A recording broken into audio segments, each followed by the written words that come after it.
All right, if you would open up to Hebrews chapter 9, we're going to start there today.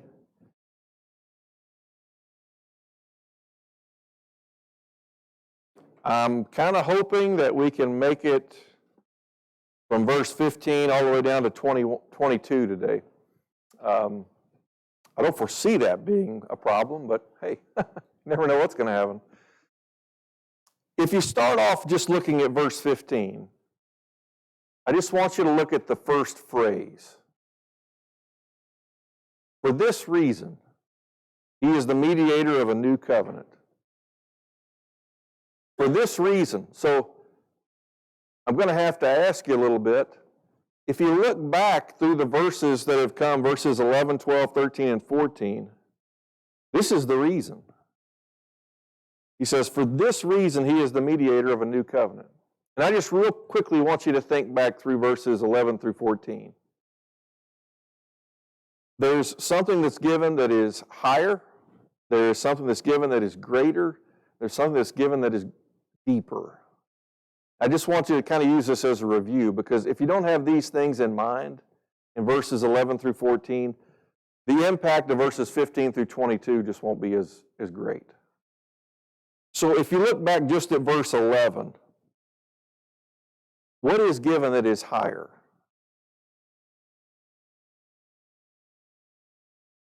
Christ is the high priest, and notice specifically, high priest of what? Good things to come. He's going to be the fulfillment of these promises, the good things to come. And then he says, he entered through the greater and more perfect tabernacle.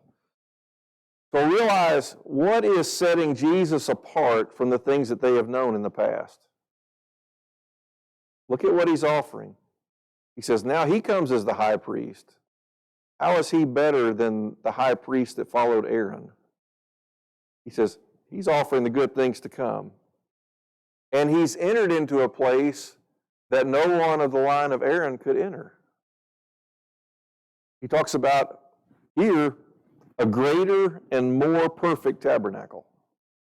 It's talking specifically about what we refer to as the heavenly one, made without human hands. So here's something, first of all, that's much higher than what was there before, with just Aaron and his descendants as being high priests. Here's Jesus. Then, looking at verse 12, what is greater with Jesus as serving as the high priest? His own blood. And notice, what is obtained because of his blood? Not just a redemption for the moment, but a redemption that is for all of eternity. Now take that into mind. Think of how superior that is compared to where the Jewish ones would be coming from. It was very limited. It was just for, hey, he's going to spare us from these people, or he's going to spare us from this situation. Yet when Jesus comes in, because of his blood, notice what's even greater. Oh, it's not just a redemption for now. We're dealing with eternal. Then, notice the depths of these things. Verse 14. What did the blood of Christ affect that the blood of bulls and calves could not?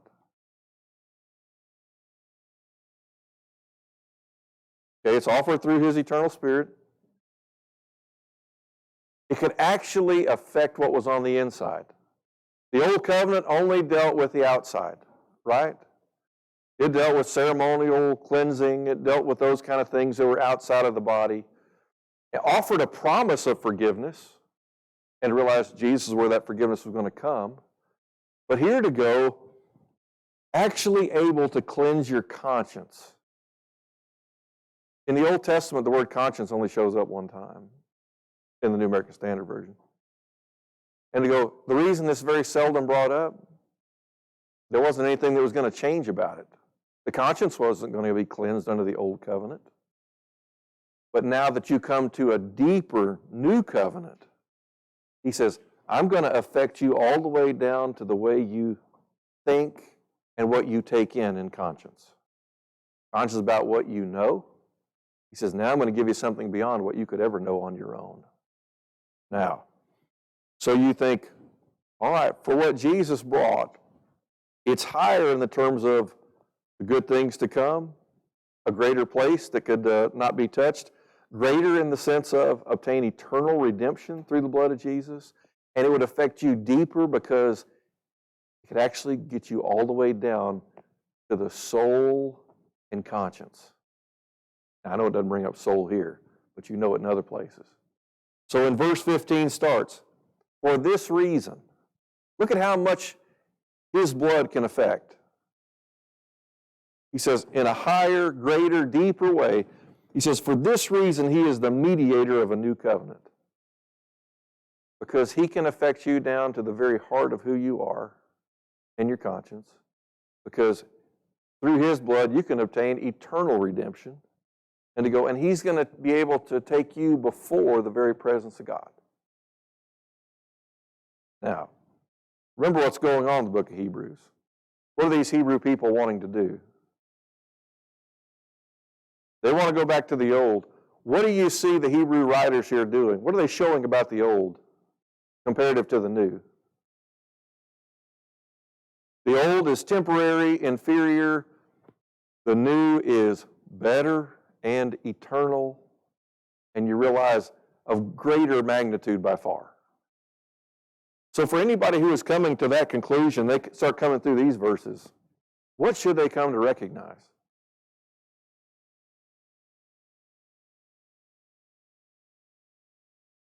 All right, don't have to sacrifice animals.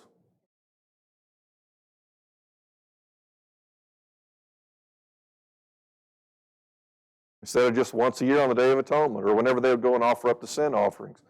So you see, wouldn't it draw them to a conclusion of going, there is no need to follow the old. There is no benefit for the old. Here's 15. He says, for this reason He is the mediator of a new covenant. Mediator. Now, I'm going to ask you this question. It might take you a second to figure it out. Who mediated the old covenant?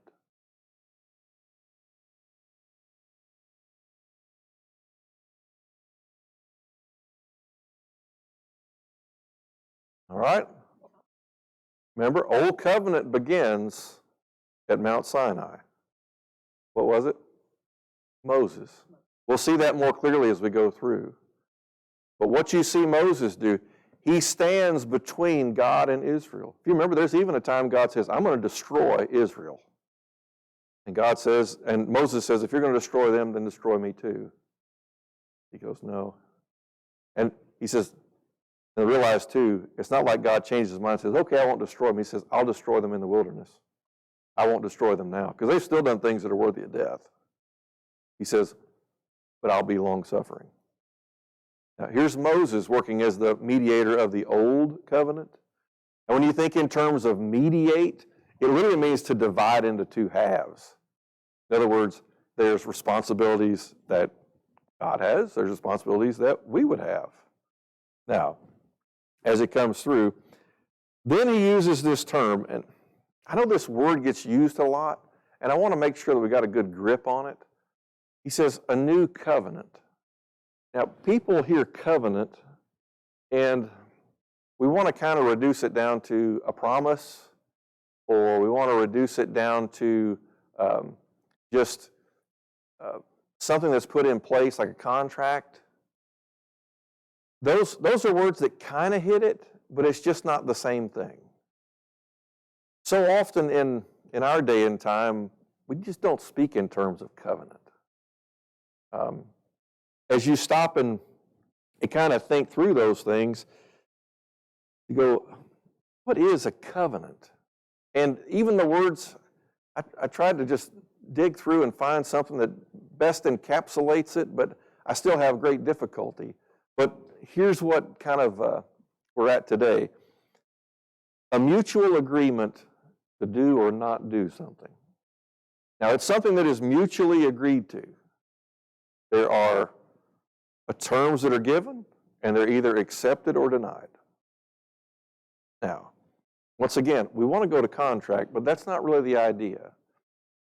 Maybe the best parallel that I could think of with this is when two people have been dating for a while, and one of them decides to propose. Well, the prospective groom gets to decide when he proposes. And the prospective bride gets to decide whether she says yes or no. It is a mutual agreement in coming to it. And depending on what he proposes, maybe depend on what she responds with. Now, in seeing that, both, in this sense, both the prospective bride and groom get to make choices. They get to decide. So whenever you start thinking in those terms, and also on the other side, whenever you choose to be a bride or a groom for the male, you go, do you have covenant responsibilities? Now, I'm going to take this in even further down this vein. Who mediates our marriages? I want you to think about it for a moment. Some people don't have a mediator for their marriage. They mediate their own. No. No. I'm not talking about the wedding day. I'm talking about the marriage itself. Yeah, but you're right, that can happen. There can be times where the parents influence what's going on, and you realize, well, no wonder. What did God tell man and woman? He says, got to leave mother and father. Well, they're not the ones who are supposed to mediate this thing. If you're not going to work off of Jesus, they're going to mediate it themselves. And they'll change what they're willing to sacrifice for or not sacrifice for, right? Maybe you remember in terms of the day that you were married, and maybe something was said along the way of, I will love you for better or for worse. Well, if you're mediating it yourself, when worse times come, what happens? You really think, all of a sudden things start breaking down. What if Jesus mediates your marriage? All of a sudden, do you recognize responsibilities? I mean, if Jesus is going to be reigning over the marriage, well, now you go, okay, well, what does he demand of me as a husband? What does he demand as wives? You go, if I really want him to be the one who takes care of this marriage, what do you have to do? Submit. We've got to submit ourselves to Jesus. Is that natural? No. Is the way that a marriage functions, do you want it to be natural? Or do you want it to be better? Right? Now, I'm just trying to use this to help us think in terms of covenant and think in terms of mediator. So I kind of want to bring that up for, because this context is not about marriage. But we need to have something that we're a little bit more familiar with, so that whenever we look at these things, we can see them better. Now, the moment you step away from the mediator in a marriage, what happens in terms of Jesus being the mediator? Does it get better or worse? It gets worse. That's interesting, we know that. Is that the way we respond? Not always. Now, coming here to verse 15. For this reason, because what Jesus offers is higher, greater, and deeper, he is the mediator of a new covenant. He says, so that since a death has taken place for the redemption of the transgressions that were committed under the first covenant, those who have been called may receive the promise of the eternal inheritance. A lot going on in just a verse, isn't it? First of all, when he talks about for the redemption of the transgressions which were committed under the first covenant, what's that really about? Translate that into what we know. It's a contrast of old and new, but what are we talking about? This. So if you were if you were a religious Jewish person who had been raised under the old covenant, and you come to Jesus and you're thinking, but what about those sins that I committed under the old covenant? What's he saying about the blood of Jesus? What is it enacted and have authority to do? To forgive those sins, even if you didn't offer up a sacrifice for them with a bull or a goat. He says, his blood's jurisdiction, his blood's authority takes care of all those things of the past.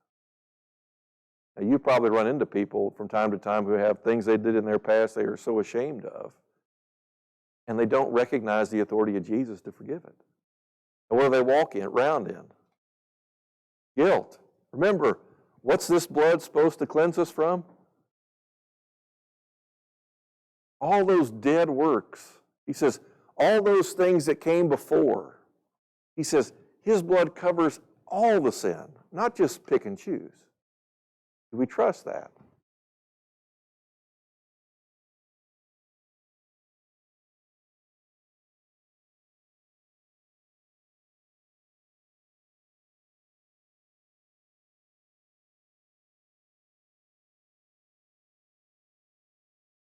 Don't think of it in that term. It's not isolated in terms of he only covers the people who sinned under the old covenant. He's dealing with a target audience with the Hebrews who that's what they were doing. They were going back to the old. And so their thought would be, well, what about the sins that I committed before I came to Jesus to be baptized in him? He's not addressing everybody else about, well, what he forgives and does, because anybody who comes to Christ, he says, all their sins are going to be forgiven. But he's dealing, kind of focusing in on, what if you were a Hebrew and you're hearing this and going, yeah, I know I was baptized for the remission of my sins, but what about these other things that I did? What's he just trying to show? The total picture is, it's all forgiven. And and the forgiveness that Jesus is offering through his blood is greater, higher, and deeper than anything you ever knew under the old covenant. So realize, we're talking about, it's hard to describe how clean it is, but we got it on the ground out here. Remember what David says? He says, you wash me, Lord. And David comes to Psalm 51 as a murderer, a deceiver, and an adulterer. He says, you wash me, and I'll be whiter than snow.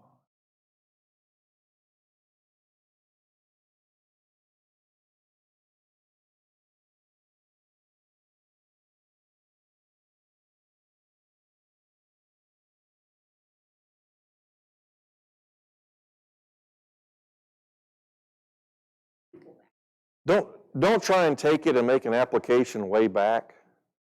Just remember, he's writing this to those Hebrew people in the first century. And so that's who he's really dealing with. Because people of faith have been approved ever since Abel. And we'll get to that in chapter 11. And they were forgiven because they responded out of faith.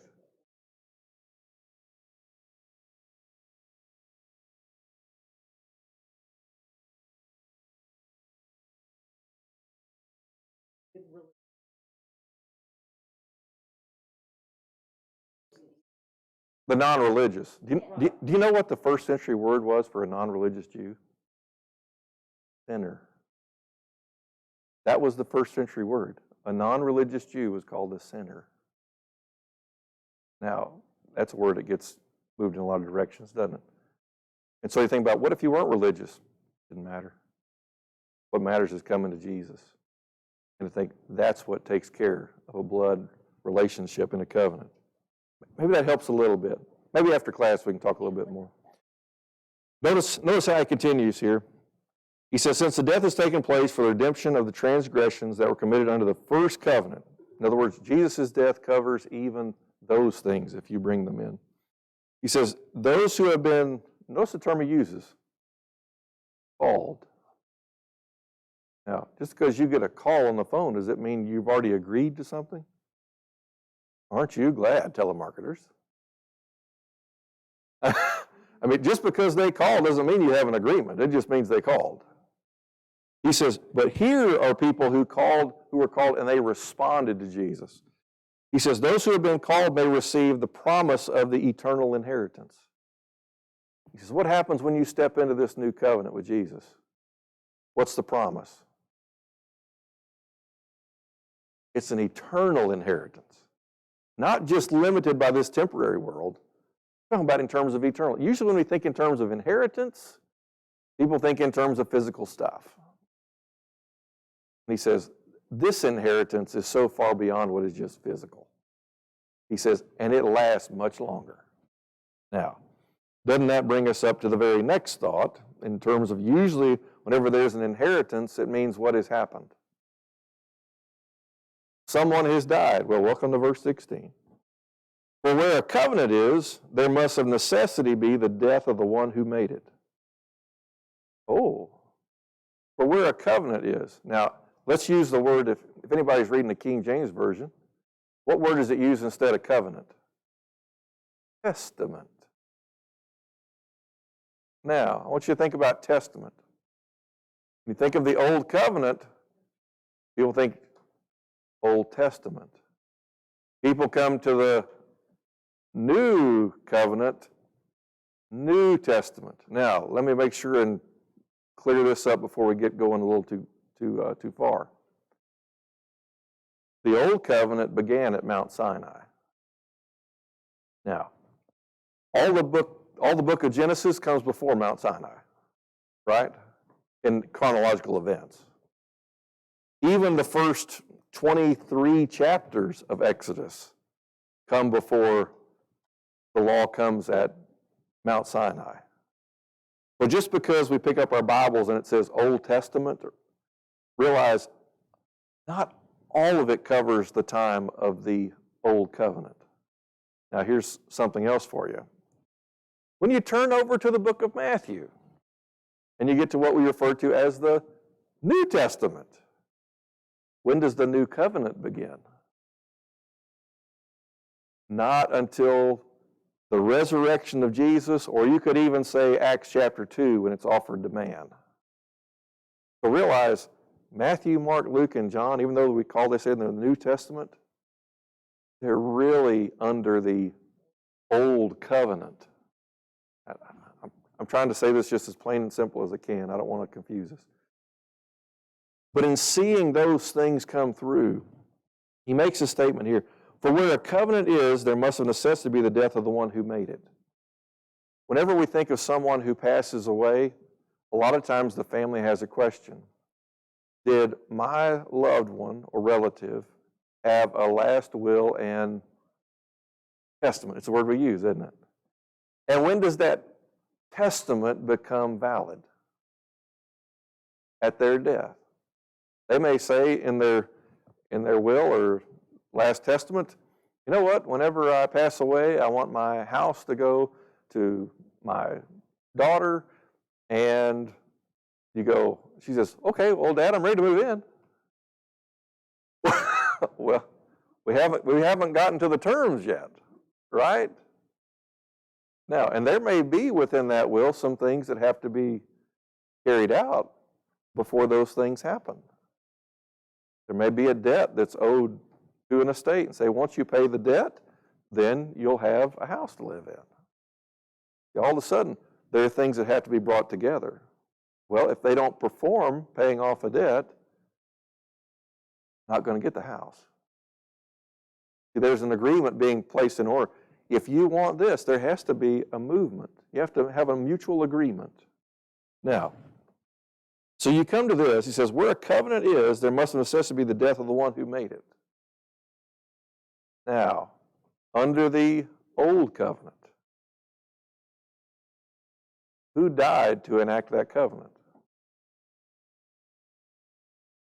Now, I'll just let you hang out with that question for a minute because we're going to come back to it.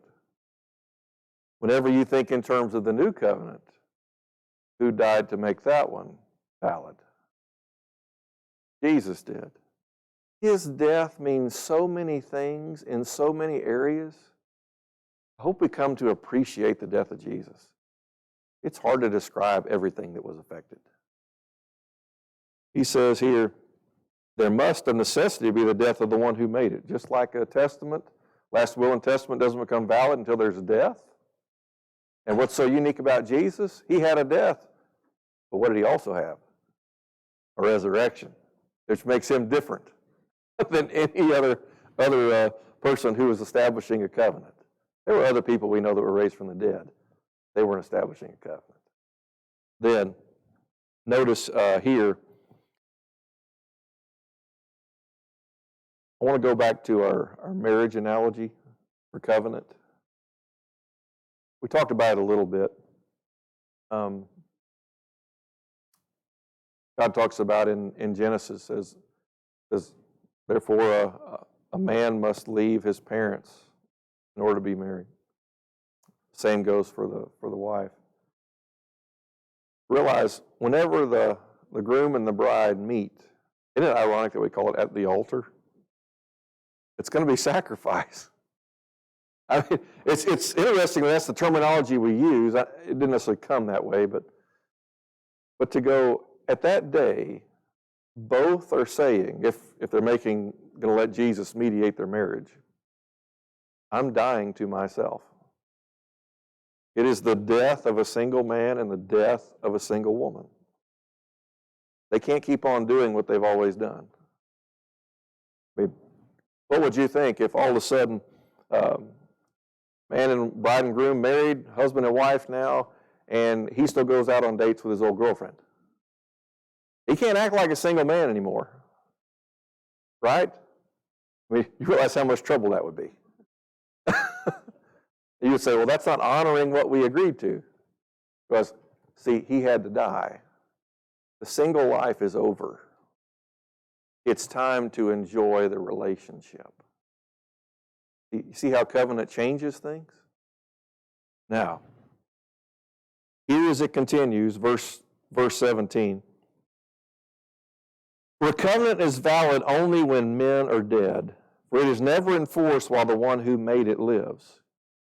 Could Jesus enact a new covenant before he had died? No. So as you kind of take the time here, if you notice he makes the point, and it is a plural. He says, for a covenant is valid only when men, plural, are dead. He says, for it is never enforced while the one who made it lives. So, we know when Jesus died. We know he died at Calvary. We know it was during the Passover feast. We know when he died. But it says here, for a covenant is valid only when men are dead. It literally says, over the dead, and it's plural. When did we die? When did we die to become part of this new covenant? When we were baptized, right? We were putting our faith to trust his promise to forgive our sin. And if you think back on like Acts 2, baptism is for what? The forgiveness of sins. And so here's the blood of Jesus being applied to us. I know we've been going through Romans on Sunday mornings. You look at Romans 6. What is everything tied together to? Because you have been baptized into his death. And because you've been baptized into his death, you have also been buried with him. And because you have died with him, you will be raised up with him. What is everything centered around? His death. And a covenant is only valid when men are dead. We're dying to the old self. We can't live the same way anymore. Here's Jesus who paid in his death for our sins, his blood. And now we come to be buried together with him so that we can be one with his death. Because you can only be part of the new covenant if you have died. Sometimes people see Old Covenant and New Covenant almost like dispensations of history. Like, well, this was under the Old Covenant. So they start reading through about kings of Babylon like Nebuchadnezzar and things. And they say, that was during the Old Covenant. Was Nebuchadnezzar part of the covenant? No. The covenant was only between God and his people. In the same sense, we say nowadays, we live under the New Covenant. Is everyone under the New Covenant? Only those who have died with Christ Jesus. Now, you start to take note here. These are humongous thoughts here in these verses. He says, for a covenant is valid only when men are dead. Notice, it's only valid. It doesn't become valid until we did what? Until we died. That's whenever we came under this covenant with Jesus as our mediator. Now, as you kind of take note here, was it a mutual agreement? Do we have a say-so in that? We got to make the decision. We didn't get to decide, well, God, I don't like these terms. I want different terms. But we did get to decide, am I going to die and be united with Jesus' death, burial, and resurrection? Be raised up with Him so that I can have this new covenant with you that is higher, greater, and deeper than any other covenant to be made? Where I can obtain an eternal inheritance and have eternal salvation? He says, these are my terms. And basically what's put before us is, do you want to come to this or not? Do you want to die to yourself? Your selfish ways? Who knows what happens in a marriage when people go after what they want, not thinking about their mate? It just gets destroyed. In the same way, in our relationship with Jesus as our mediator, it says if we step away from Him, what's left? Nothing. Now, he's going to hit on that in chapter 10. What if you step away after coming to the knowledge of the truth? What if you step away from Jesus? There's no longer a sacrifice for sin. What if you step away from Jesus? He's not dealing with just one sin here or there. Like, what if we turn our back on Him? There's no sacrifice. Now, he continues here, verse 18. It says, for even the first covenant was not inaugurated without blood. Was there blood in the first covenant? Now, I asked you kind of an odd question to start. Whose blood was offered for the first covenant? Animals. Because look at the next verse, verse 19. For when every commandment has been spoken by Moses, to all the people according to the law, he took the blood of the calves and the goats with water and scarlet wool and hyssop, and sprinkled both the book itself and all the people, saying, this is the blood of the covenant which God commanded you. Now, a few things to notice. We're going to go back and read this out of the book of Exodus. But once again, Moses is the mediator of the old covenant. Aaron the high priest is the one who's going to come along in more of a perpetual idea after the death of Moses. But in going through it, if you notice, he says, the first covenant was not inaugurated without blood. Blood is always part of it. It's always there. Verse 19, he says, what all had been spoken by Moses? Just a few? Every single commandment. Did Israel know what they were getting into? In a way, everything had been given to them. They might not know the application of everything, but everything was laid out before them. He says, every commandment spoken by Moses to just some of the people, all the people. You talk about a gathering together. He says, according to the law. Now, just real quickly, look at the things that are here. He took the blood of the calves and the goats, water, scarlet wool, hyssop. If you don't know what hyssop is, it's kind of just a glorified weed. It used to grow in the walls of the temple in Jerusalem. Solomon talks about it. Kind of had a long stem to it and kind of a brushy end. So it worked really good like a paintbrush. If you remember at the Passover, what did they paint the blood with? Hyssop. Amazing how they could use things. And sprinkle both the book itself and all the people. Sprinkled blood on the book.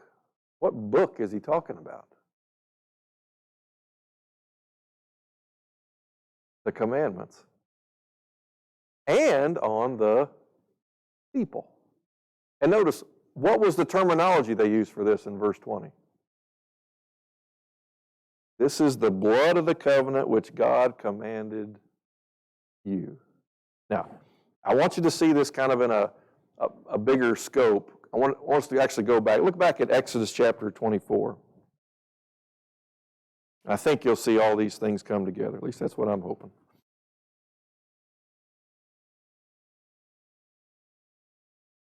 Exodus chapter 24.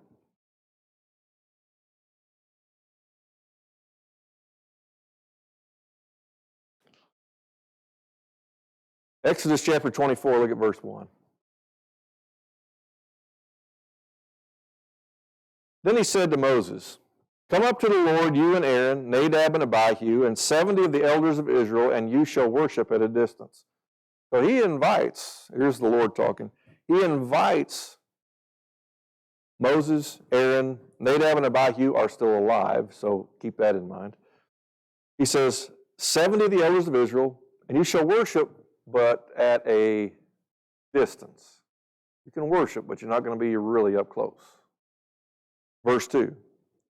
Moses alone, however, shall come near to the Lord, but they shall not come near, nor shall the people come up with him. Who's going to mediate this thing? God's going to use Moses. So Moses alone can come. Anybody else? Certainly not. It doesn't mention it necessarily here, but if they do, what would happen? What's the penalty? Death. Let's make a New Testament application.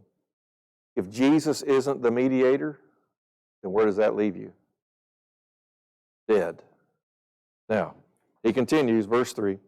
Then Moses came and recounted to the people all the words of the Lord and all the ordinances, and all the people answered with one voice and said, "All the words which the Lord has spoken we will do." What do you catch from that verse? There's a whole lot of all. One voice. And notice, Moses recounts to the people all the words of the Lord and all the ordinances. I mean, they're getting the full thing. Here's everything that God has given. Now, in doing that, what's the response of the people? All the words which the Lord has spoken, we will do. Remember me telling you about some mutual agreement? God saying, "Here's my word and my commandments," and the people say, "All this we will do." Well, okay. By the way, in the Old Testament, it's not uncommon to see a reference between God, the Father, and Israel as being husband and wife. That's why it works so well. Now, verse 4. Moses wrote down all the words of the Lord. It says, "Then he arose early in the morning and built an altar at the foot of the mountain," this is Mount Sinai, by the way, "with 12 pillars for the 12 tribes of Israel." So Moses writes everything down, and then what does he do next? What does he build? An altar. Why does he use 12? So this represents all of Israel, all the tribes. No tribe lesser or greater. So this is all of Israel. He says the 12 tribes of Israel, 12 pillars, verse 5. He sent young men of the sons of Israel, and they offered burnt offerings and sacrificed young bulls as peace offerings to the Lord. Just tell me the two kind of offerings they offer. Burnt and peace offerings. Now, I'm not going to go too far into this, but I just want you to hold these up in your mind. Both of these were what are known as fellowship offerings. You are already sharing in a relationship. But here's the aspect. Remember, they had already said, all that you have done, all you said we will do. So now that they have a relationship, what are we still missing though? There's no blood. But now they're making a pledge.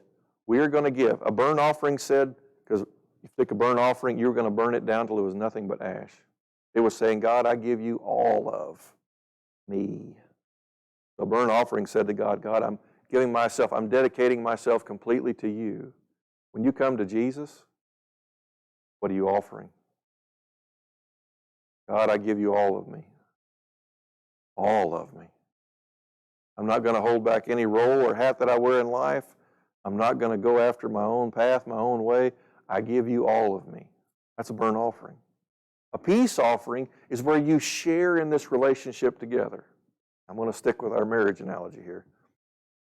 What is it like whenever you get a day in your marriage and you decide, you know what, let's go out and let's go share a meal together. And just take the time to just be together. That's what the peace offering was. We share in a right relationship already. We just come to spend time together.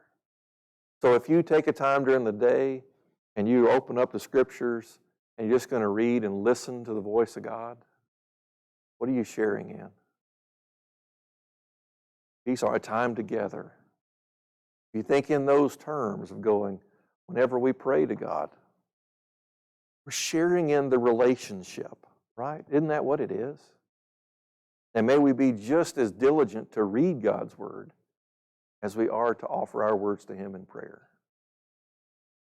Here they had these offerings, burnt offering, peace offering, they offer them up, and they offer them up on the altar that was built, representing all of Israel. Not all the world, just all of Israel. Then, verse 6. We know we're missing blood, so here we go. Moses took half of the blood and put it in basins, and the other half of the blood he sprinkled on the altar. So, here in Exodus 24, verse 6, he says, Moses took half the blood. This is the blood of what? Or who? Yeah, the blood of the bulls and the goats, or it didn't say bulls. And so what's here to say, it takes all these animals, the bulls, and they collect it into basins.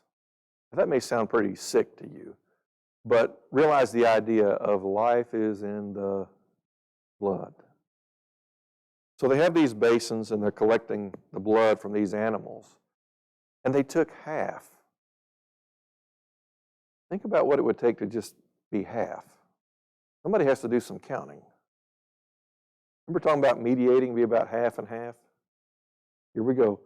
He says, Moses took half of the blood and put it in basins, and the other half of the blood he sprinkled on the altar. What do you think that altar looked like? I'm not talking about structurally. I'm talking about what it was covered with. Blood. Now, we think of that picture and we go, ooh. But I want you to think in terms of your relationship with Jesus. Do you want to be covered in the blood? You have to meet Him on His terms, not your own. Then, so we have half of it sprinkled on the altar. The other half is still in basins. What's going to happen with that blood? Verse 7. Then he took the book of the covenant. Remember, he had written everything down. Remember that part back in verse 4? Moses wrote down all the words of the Lord. So now you come to verse 7. Then he took the book of the covenant and read it in the hearing of the people. He had written it down. Now it gets recounted again. Well, anybody going to be able to say, I don't know. I don't know. It's going to be kind of hard to be ignorant, isn't it? Kind of like some young kids, doesn't it? Sometimes some old adults. But here's the point. It's read in the hearing of the people, and they said, all that the Lord has spoken we will do. This time it's a little different. And we will be obedient. Oh. This is just a little bit different than what they said the first time, isn't it?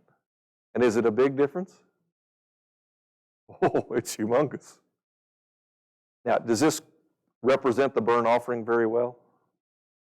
All that you have said is all that we will be obedient to. Isn't that saying we give you all? Karen.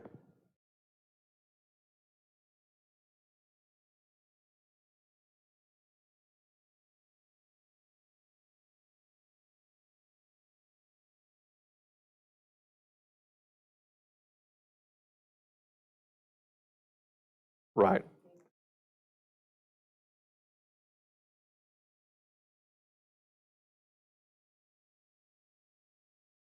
And isn't that kind of the theme through Hebrews of better covenant enacted upon better promises? And so you see Him give us in the new covenant the Spirit of God to dwell in the heart. And if you think in those terms, if that's where the Spirit of God dwells in us, doesn't that make the heart the Holy of Holies in our lives? As we live a life as a temple to God, to stand for Him according to His ways. Now, what you see here in verse 7. All that the Lord has spoken we will do, and we will be obedient. I'll give you a quick side note. In studying through Romans on Sunday mornings, if you notice in the first 7 verses of the book, Romans chapter 1, he says that everything is to bring about the obedience of faith. That's kind of one of the secondary themes of the book. And to go, guess what's brought about under the new covenant? He says that we would come to this obedience of faith, that we would respond to what God has given. Now, here we go. Let's make the New Testament parallel here. Whenever we come to Jesus, it says that they took half the blood and put it on the altar or on the book. Moses took the blood and sprinkled it on the people. And then notice how it continues, verse 8. Verse 7 is about, here everything's been read before them, the book of the covenant. He says, the people respond, all the Lord has spoken we will do, and we will be obedient. Verse 8. So Moses took the blood and sprinkled it on the people. Now, sprinkled. Whenever you want to sprinkle water, you just put your fingers in the water and you do this. If you're an ornery little kid and take your sister, you do this. Well, the idea here is the people would come, and it's not that they would be baptized in the blood. It was that the blood would be sprinkled on them. Not the water. We're not talking about water here. We're talking about blood. Now, in Jesus, when you're baptized, where does he sprinkle the blood? It's going to be in chapter 10, by the way. On our hearts. Ooh. And what does that make you a partaker in now? The new covenant. Wouldn't you know it? Yeah, just everything just starts to all flow together to see this greater picture. Judy.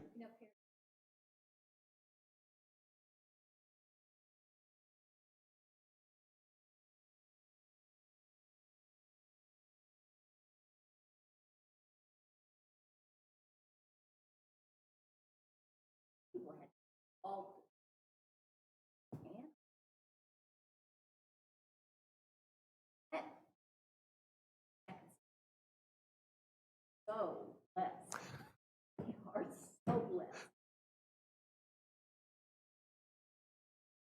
Don't study this. You get a bit of Appreciation for the new. And once again, you come back to the same thought. Better covenant, better promises. And you look back through it and see it and go, look at everything they had to do, and yet look at what's asked of us.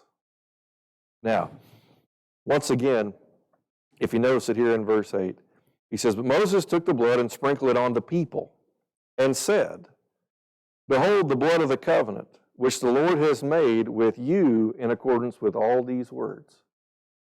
He says, this is the blood of the covenant. Because in order for a covenant to be valid, what has to be shed? Blood. Back here, we're talking about animals. With Jesus, it's his blood. And to think in those terms of going, back here, they're reading of this old covenant, these laws and commandments, before they would be taken in. Who is the law and commandment for the new covenant? Jesus. There's who we're called to be. We're called to be like him. That we would be willing to stand up and say, all that Jesus is all that I'm going to be obedient to. Now, if that doesn't send some shivers down your spine, then you're not understanding Jesus.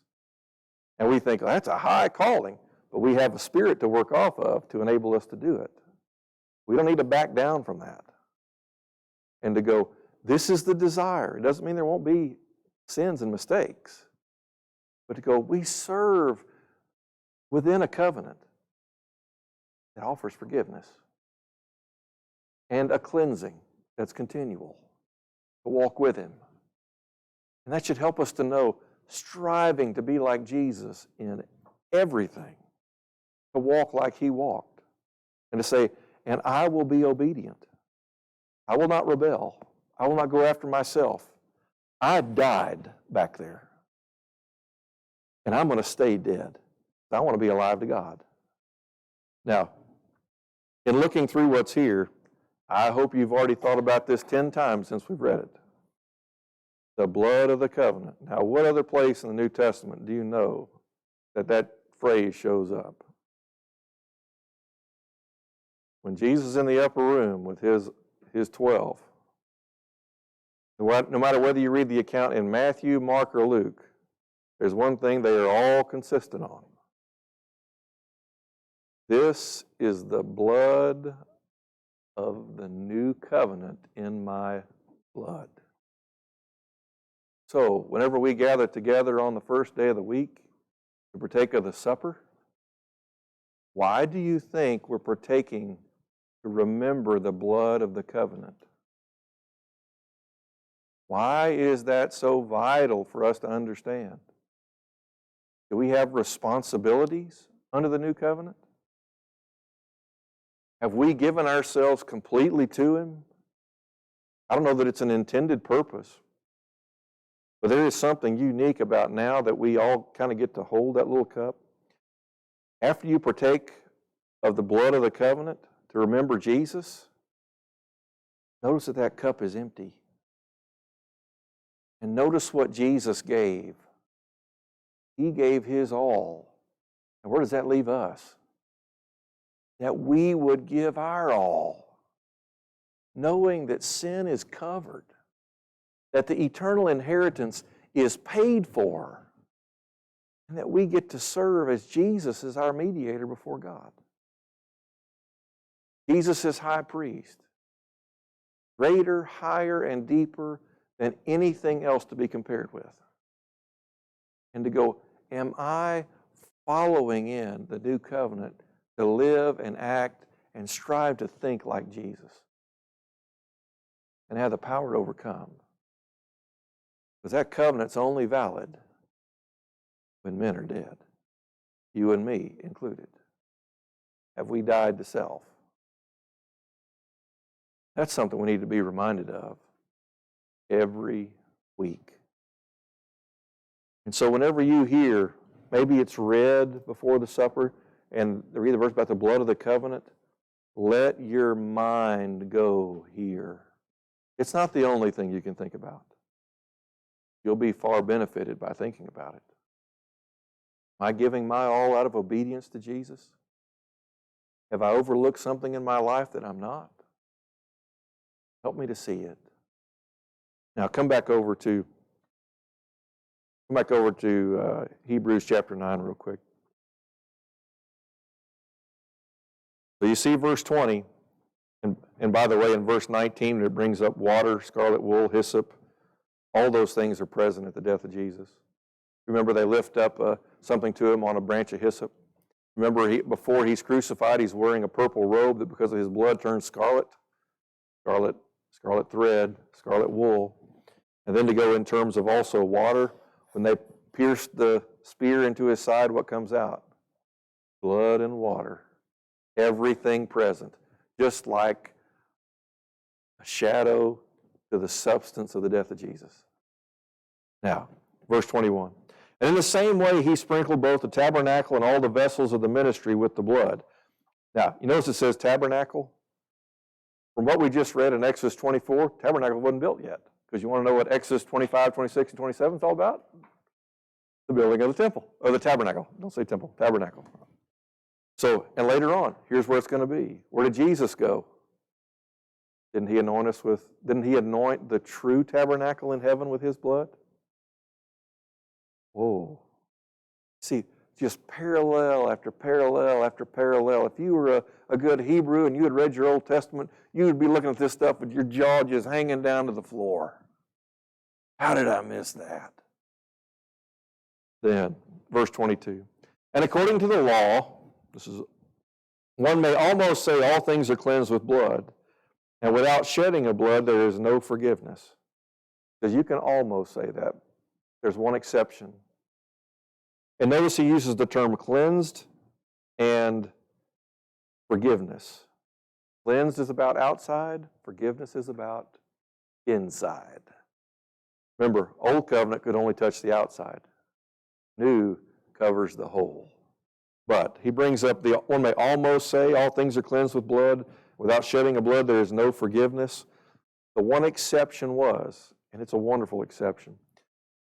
If you need to offer up a sin offering, and you were an Israelite, but you could not afford the lamb, and they said, if we can't afford a lamb, then you can offer up 2 turtle doves or 2 young pigeons. But you can't afford the 2 turtle doves or 2 young pigeons. Then he says, then you can bring me 1/10 of an ephah of fine flour. And by the way, that's the exact same amount of food that they would eat for a day. Would you give up your food for a day so that you could once again have fellowship with Jesus, with them, with God? And to go, you know what, you don't have to shed blood. They could bring their grain. They bring it to the priest, and what would the priest do? He would substitute an animal in for you. How's that for mercy? I can't afford it. God doesn't say, well, then too bad. He says, I've allowed for that. I've allowed for mercy. Bring your food for a day, and it'll be offered up, an animal in your place, so that we can have a relationship together. See the beauty of that. There are times where you might wrong somebody and not have the money.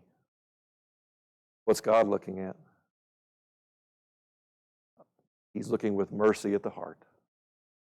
Now, here's the beauty of the New Testament, the new covenant mediated by Jesus. Better covenant, better promises. Lord willing, come back next week, start here in verse 23. Thanks so much. Sorry to go over time.